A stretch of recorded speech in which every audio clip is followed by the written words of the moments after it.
Very nice, Sauce. Let's move on. We have the Le Mans of the week. Now, this one, I was literally licking my sour lips with lemon juice after I heard this one, Sauce. Like, I came up with this straight away. The moment the final siren sounded, I went, you are going to be the Le Mans of the week. Straight away.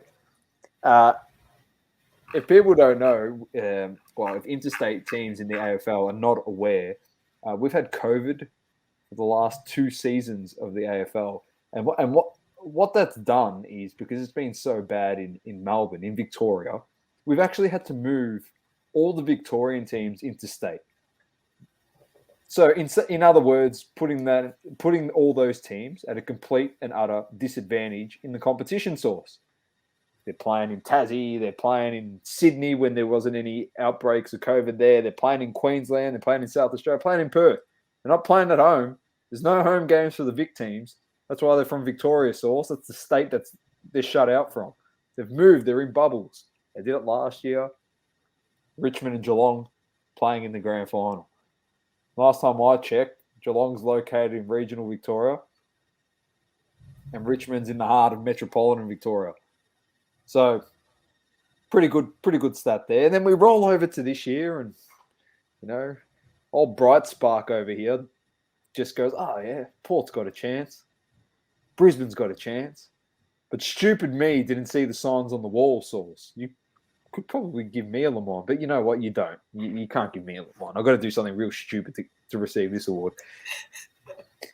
But Sauce, we get to the first final at the Gabba. To get them into a prelim, the Lions lose. That's okay, Sauce. All right, it's okay. Port Adelaide won, so they get a home final in South Australia. But you know why it was okay for the Brisbane Lions? They had a second chance. So you know what a second chance does? Do you know what it does? It gives you a home final. And they lost to the Dogs, who went in to play Port Adelaide in a prelim final. So the Vic team beat the interstate team. And then on the other side of the draw, there's 2 Melbourne teams playing in a prelim to go to a grand final. So it's a given. We get Melbourne on one side of the draw. Then I tune in on Saturday night and I go, this is going to be difficult. The Doggies, they struggled towards the end of the season. They played some good footy, but they're coming off a big game from the week before where it came down to the wire. They got a 1-point victory over the Lions. And I go, they're going to be absolutely buggered. Bontempelli's going into this game probably underdone. Cody Waitman's not playing. Their small forward spectacular, he's not in. They roll up.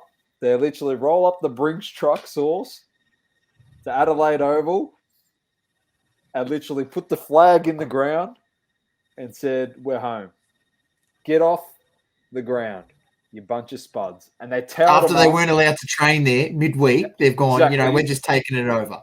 They're out there, their recovery's in a hotel swimming pool. It's like Eddie the Eel from the Olympics, who was literally training in a hotel swimming pool literally, they had a gym in a hotel. They couldn't even train anywhere properly, Sauce. They're using parklands, the Dogs. But you know what we do in Victoria? We make do. Sorry for anyone over there that's interstate. You're probably not liking this because the Storm is also dominating in the rugby league. They're also from Victoria. So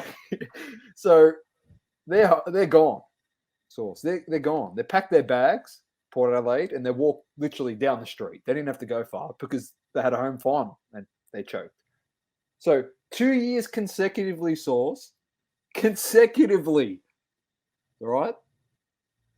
We've got 2 Melburnian teams in the grand final, 2 years in a row. Now, my whole 26 years of life prior to the last 2 years, all I've heard, Sauce, and you can probably attest to this too because you're the same age as me, so for 26 years you've also heard, it is the biggest bullshit that we play a grand final in Melbourne, in Victoria. It's the biggest disadvantage to any Victorian side that is playing in a grand final because it's technically a home game for them. So I look around, Sauce, the last 2 years, and I go, Well, these Victorian teams don't even play home games anymore. Why the hell are they in the grand final? Tell me, Source. So it's all those people that have all of a sudden gone quiet for the last 730 days. They haven't been able to talk. You are all a bunch of lemons.